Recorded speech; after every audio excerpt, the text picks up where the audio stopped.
Jadi kalau ada misalnya ada orang yang tidak menerima, kami tidak mau menerima jadi paruh waktu, kami akan penuh waktu. Kalau menurut saya kita kurang bijak untuk seperti itu. Karena kenapa?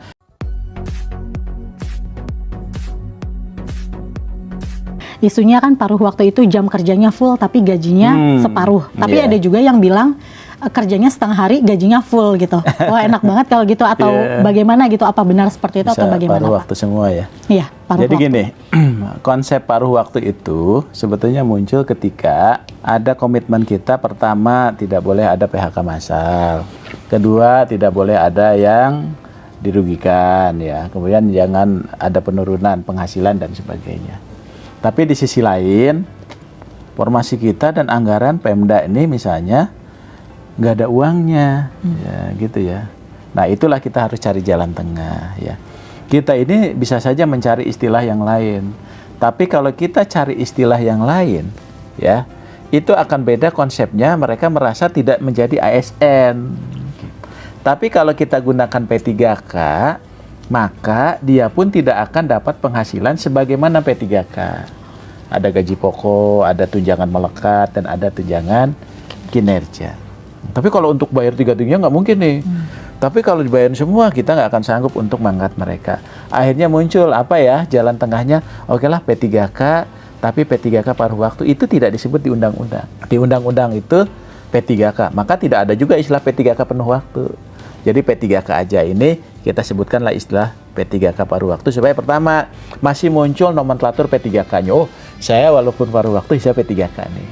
Yang kedua, oh saya tidak diberhentikan dan saya tidak ada penurunan penghasilan. Karena kenapa? Ketika saya jadi paruh waktu, maka saya akan dibayar dengan anggaran yang ada saat ini. Saya misalnya jadi guru, kemudian saya dibayar 1 juta, 1 juta itulah dia dibayar. Tapi dia sudah dilekatkan ketika dia mendaftar, kemudian ikut seleksi, luluslah ternyata formasinya nggak ada, maka dia jadi paruh waktu. Nah jam kerjanya gimana kan gitu? Jam kerjanya itu nanti kita akan serahkan kepada pengaturan instansi masing-masing. Karena yang tahu bahwa mereka itu harus bekerja penuh atau tidak, itu tergantung dari apa? Kontrak kerjanya. Karena kan P3K itu basisnya kontrak. Ya, di kontrak itu disebutkan aja dia akan bekerja kapan. Paruh waktu itu berarti dia ada kejelasan status, ya. Yang penting statusnya dulu. Bagi teman-teman ini kan yang penting statusnya, dan dia tidak diberhentikan sebagai pegawai non-ASN. Jadi kalau ada misalnya ada orang yang tidak menerima, kami tidak mau menerima jadi paruh waktu, kami akan penuh waktu. Kalau menurut saya kita kurang bijak untuk seperti itu. Karena kenapa? Ini pemerintah ini sudah memikirkan ya, Menpan RB atas nama pemerintah termasuk BKN memikirkan itu supaya nggak berhenti, tapi di tengah-tengah keterbatasan anggaran ya dan sebagainya, ini bisa ada kebijakan kita seperti ini. Jadi kalau menurut saya nanti teman-teman yang paruh waktu juga kan suatu saat ketika anggarannya ada untuk bayar, dia beruntung. Apakah paruh waktu ke P3K itu perlu seleksi? Tidak perlu seleksi lagi ya. Bahkan NIP-nya sudah melekat, nanti tinggal diusulkan formasinya, maka dia langsung diangkat menjadi P3K. Jadi sebetulnya teman-teman tidak perlu khawatir, jangan juga terprovokasi seolah-olah ini akan merugikan dan sebagainya. Ketimbang mereka itu diberhentikan, ya harusnya kan diberhentikan. Karena kenapa harus diberhentikan? Anggaran nggak ada, ya kan, formasi nggak ada. Tapi saat ini ya Bu Menteri dengan kebijakan beliau ini ingin mereka tetap kita selamatkan. Tapi caranya ini dulu ya. Jadi paruh waktu itu adalah jabatan untuk parkir untuk masa transisi ya. Nah setelah itu seharusnya tidak ada lagi yang paruh waktu. Kalau instansi itu punya ketersediaan anggaran untuk belanja pegawainya mencukupi, ya boleh langsung juga semua boleh.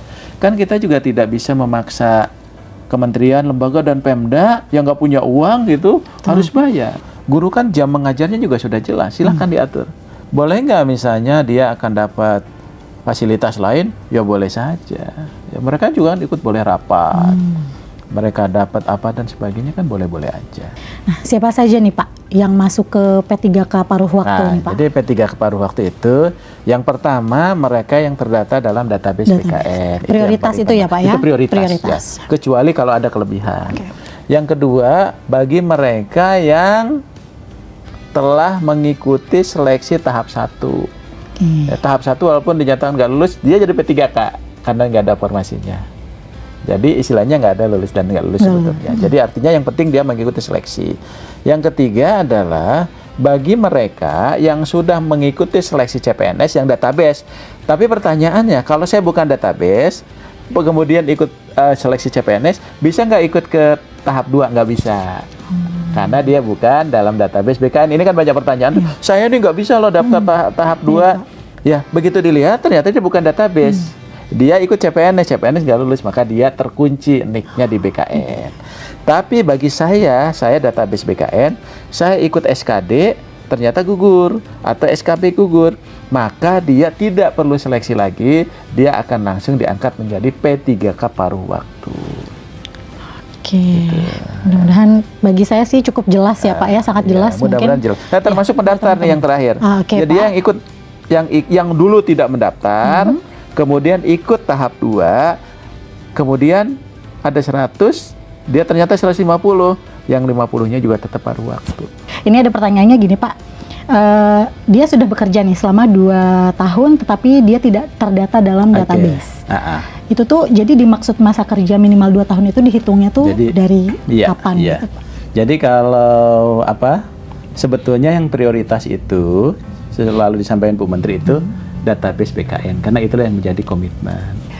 Tapi juga misalnya kalau ada yang memenuhi syarat, ya boleh juga, tapi tidak prioritas. Jadi artinya 2 tahunnya dihitung mana ya? Dihitung kalau kembali ke Permen 6 2024 itu ketika saat mendaftar, kan gitu ya Pak, saat mendaftar. Terus yang kedua yang penting adalah kita kan sudah melewati masa pendaftaran. Ya, jadi tolong Panselda ya, itu juga betul-betul bijak ketika melakukan seleksi administrasi. Karena ini kan komitmen kita. Jadi jangan sampai ada salah dikit nanti di TMS kan gitu ya. Jadi nggak ada istilah itu.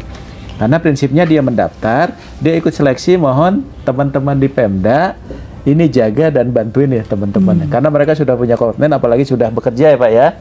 Khususnya bagi mereka yang sudah terdata dalam database BKN. Jadi betul-betul nanti teman-teman ini diberikan ruang, karena inilah kesempatan besar bagi mereka untuk menjadi P3K atau P3K paruh waktu, supaya tetap pelayanan publik kita bisa berjalan, kemudian juga status mereka itu menjadi jelas ya. Tapi tadi kita pun sama-sama, baik teman-teman pegawai ASN, baik pemerintah, menjaga ini sesuai ketentuan peraturan perundangan gitu ya.